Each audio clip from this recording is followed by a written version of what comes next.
Hey, hey. So, this evening I want to talk about what's called the Day of the Lord.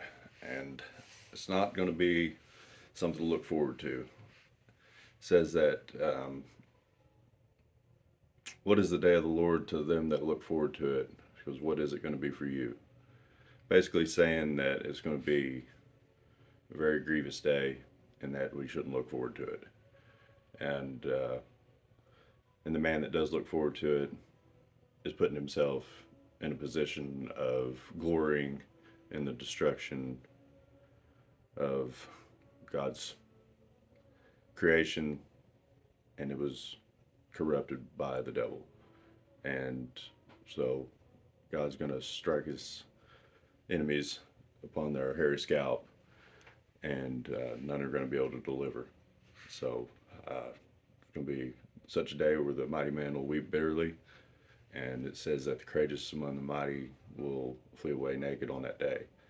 And I'm telling you, I don't believe I want to flee away naked uh, on that day, and I don't want to see anybody else fleeing away naked.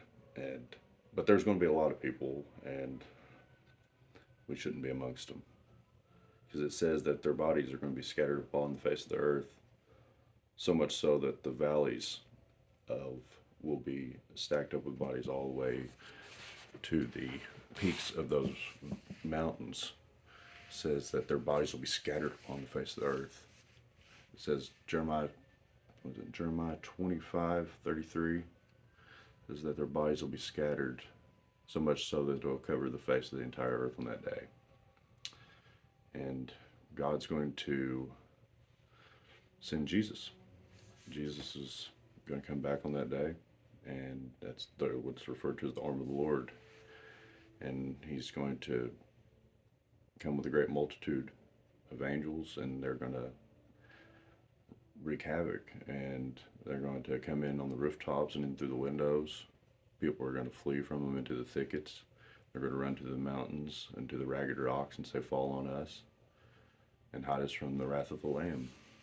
And the Lamb's Jesus, of course. And so God has been prophesying about this day all the way from the beginning. He calls it the day of great slaughter in Isaiah 30:25. Um,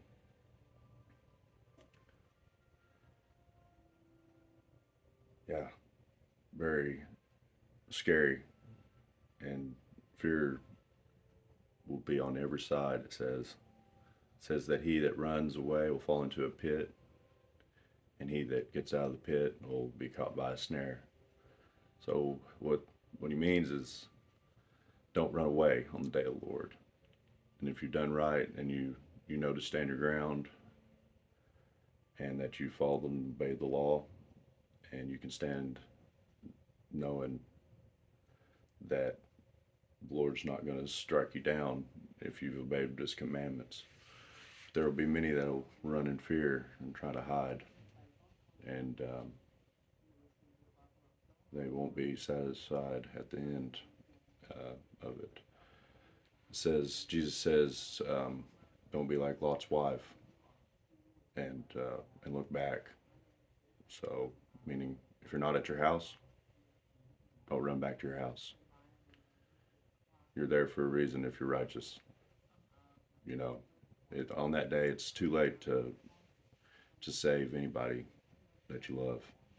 Their judgment has already come. Their reward has already come with Jesus on that day, and judgment's already been wrought. So if they're saved, it's not going to be you that's going to be the one saving them. Um, they said that a great multitude will return to the Lord.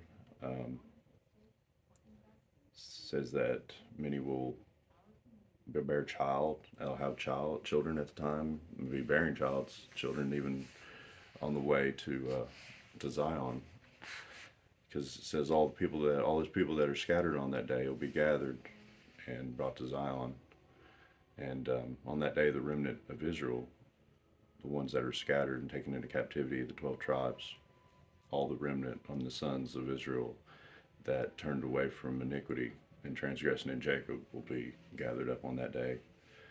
despite still being scattered upon the earth at this time. And so God will gather his inheritance, and the heathen as well that held fast to his covenant and kept the Sabbath day holy. Isaiah 56:67. So, guys, make sure that you keep the law and follow God's commands. It says that anybody that doesn't obey God's commands and says that they love God is a liar and the truth is not in them. 1 John 2:3-4. And so I'm going to go ahead and get off here, maybe make another video later.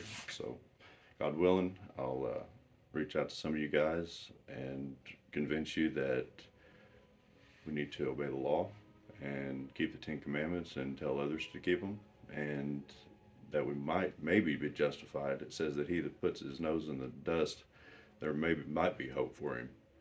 I mean, I don't think it's going to be an easy task to make the cut, as some people think it will be, and going off the imaginations of their own heart. And despite going off the imaginations of their own heart, they say that we'll have peace. But the Lord says that if we don't obey his commandments, then we don't love him.